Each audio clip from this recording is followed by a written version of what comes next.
सुप्रभात बच्चों, कैसे हैं आप सभी। मैं आशा करती हूँ कि आप सभी अच्छे होंगे और अपने घर पर होंगे। हम पढ़ रहे थे कक्षा 9 की कृतिका का पाठ 1 इस जल प्रलय में, जिसका हम ले रहे हैं अब भाग 3। 2:30 बज गए मगर पानी अब तक आया नहीं। लगता है कहीं अटक गया अथवा जहाँ तक आना था आकर रुक गया, अथवा तटबंध पर लड़ते हुए इंजीनियरों की जीत हो गई शायद, या कोई देवी चमत्कार हो गया। नहीं तो पानी कहीं भी जाएगा तो किधर से। लेखक ये सभी जो उसने पटना में जो दृश्य देखा है, पटना में वो इतने सालों से रह रहे हैं और पटना में बाढ़ आने के बाद और उससे पहले जो भी उनके गाँव में होता था, वो सब यहाँ पर लेखक आपको बताने की कोशिश कर रहा है। नहीं तो पानी कहीं भी जाएगा तो किधर से, रास्ता तो इधर से ही है। चारों ब्लॉकों से प्राय फ्लैटों की रोशनी जल रही है, बुझ रही है। सभी जगे हुए हैं, कुत्ते रह रहकर सामूहिक रुदन करते हैं और उन्हें राम सिंगार की मंडली डांट कर चुप करा देती है। अब वहाँ राम सिंगार नामक कोई मंडली है जो उन कुत्तों को चुप करा रही है। मुझे अचानक अपने उन मित्रों और स्वजनों की याद आई जो कल से ही Pataliputra colony Shri Krishnapuri boring road की अथाह जल में गिरे हैं। जितेंद्र जी, विनीता जी, बाबू भैया, इंदिरा जी पता नहीं कैसे हैं, किस हाल में है वे। शाम को एक बार पड़ोस में जाकर टेलीफोन करने के लिए चौंगा उठाया। बहुत देर तक कई नंबर डायल करता रहा। उधर सन्नाटा था एकदम, कोई शब्द नहीं, टूंग फूंग कुछ भी नहीं, यानी किसी प्रकार का कोई शोर नहीं हो रहा था। बिस्तर पर करवट लेते हुए फिर एक बार मन में हुआ कुछ लिखना चाहिए, लेकिन क्या लिखना चाहिए। कुछ भी लिखना संभव नहीं, और क्या ज़रूरी है कि कुछ लिखा ही जाए, यानी इतना क्या ज़रूरी कि कुछ लिखना ही है। और लेखक सोचता है कि लिखना भी है, तो लेखक दोनों बातें कर रहे हैं। नहीं, फिर स्मृतियों को जगाऊं तो अच्छा। पिछले साल अगस्त में नरपतगंज थाना चकरदाहा गांव के पास छाती भर पानी में खड़ी एक आसन्न प्रसवा यानी जो जिसे आजकल में ही बच्चा होने वाला हो। आसन्न प्रसवा जो प्रसव पीड़ित जो महिला है, आसन्न जो अभी अभी बच्चा होने ही वाला है, तो हमारी और गाय की तरह टुकुर टुकुर देख रही थी। नहीं, अब भूली बिसरी याद नहीं, बेहतर है आंखें मूंद कर सफ़ेद भेड़ों के झुंड देखने की चेष्टा करूं। उजले उजले सफ़ेद भेड़ों का झुंड, किंतु सभी उजले भेड़ अचानक काले हो गए। बार बार आंखें खोलता हूँ, मूंदता हूँ, काले को उजला करना चाहता हूँ। भेड़ों के झुंड भूरे हो जाते हैं। उजले भेड़, काले भूरे किंतु उजले उजले गेहुए रंग के भेड़। अब भेड़ों के बारे में बताया जा रहा है कि जो सफ़ेद भेड़ है वो काले नजर आ रहे हैं। वही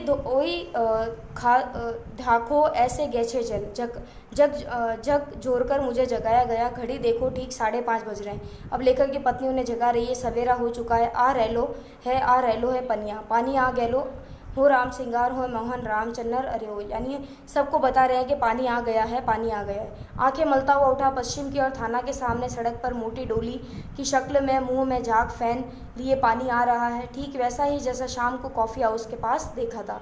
पानी के साथ साथ चलता हुआ, किलोल करता हुआ बच्चों का एक दल।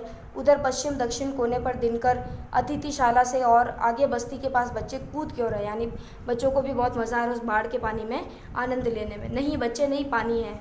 वहाँ मोड़ है, थोड़ा अवरोध है, इसलिए पानी उछल रहा है।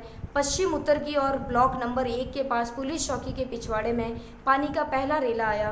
ब्लॉक नंबर 4 के नीचे सेठ की दुकान के बाएं बाजू में लहरें नाचने लगी। लेखक अपने पटना के जितने भी दृश्य हैं, दुकानें हैं, जगह हैं, उन सब बारे में बता रहा है। और बाढ़ का दृश्य बताने के साथ साथ वो ये भी कह रहा है कि किस दुकान के वहाँ क्या हो रहा है, किन गलियों में क्या हो रहा है, किन इमारतों से क्या हो रहा है। तो मतलब कुल मिला के लैंग्वेज थोड़ी टफ है, क्योंकि लैंग्वेज यहाँ पर पटना के वहाँ की ली गई है। और लेखक थोड़े आंचलिक उपन्यासकार है, तो वहाँ पर उन्होंने इस तरीके की भाषा का प्रयोग किया है। लेकिन ये बहुत ईजी सा पार्ट है। इसके अंदर सिर्फ और सिर्फ एक बाढ़ की घटना का दृश्य आपको बताया गया है, तो आपको पार्ट को इतना डीपली लेने की ज़रूरत नहीं है। सिर्फ आप 1-2 बार पार्ट को समझ लीजिए, इसके प्रश्न उत्तर आपको अच्छे से करने होंगे। तो आगे बढ़ते हैं हम कि पश्चिम उत्तर की ओर ब्लॉक नंबर 1 के पास पुलिस चौकी के पिछवाड़े में पानी का पहला रेला आया। ब्लॉक नंबर 4 के नीचे सेठ की दुकान के बाएं बाजू में लहरें नाचने लगीं। अब मैं दौड़कर छत पर चला गया। चारों ओर शोर, कोलाहल, कलरव, चीख पुकार और पानी का कल रव, लहरों का नर्तन। सामने फुटपाथ को पार कर अब पानी हमारे पिछवाड़े में सशक्त बहने लगा है, यानी हमारे पीछे की जगह पर भी पानी बहने लगा है। गोलंबर के गोल पार के चारों ओर पानी नाच रहा है। आ गया। पानी बहुत तेज़ी से बढ़ रहा है, चढ़ रहा है। करंट कितना तेज़ है, सोन का पानी है, नहीं गंगा जी का है। और गैलो, मतलब सब वहाँ पर एक दूसरे को बहस कर रहे हैं और बोल रहे हैं कि ये पानी तो सोन नदी का है, या फिर नहीं, कोई बोल रहा है गंगा नदी का है। सामने की दीवार की ईंटें जल्दी जल्दी डूबती जा रही थी।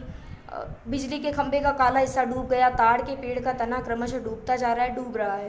लेखक दृश्य बता रहा है कि अब बिजली के खंभे की दीवार के बारे में।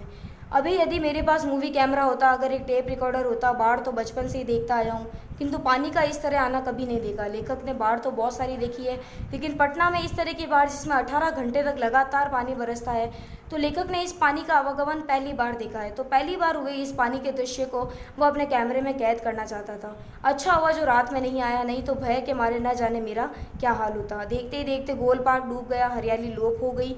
अब हमारे चारों ओर पानी नाच रहा था, पूरे भूरे रंग के भेड़ों के झुंड। भेड़ दौड़ रहे हैं, भूरे भेड़। व चाय वाले की झोंपड़ी गई, चली गई।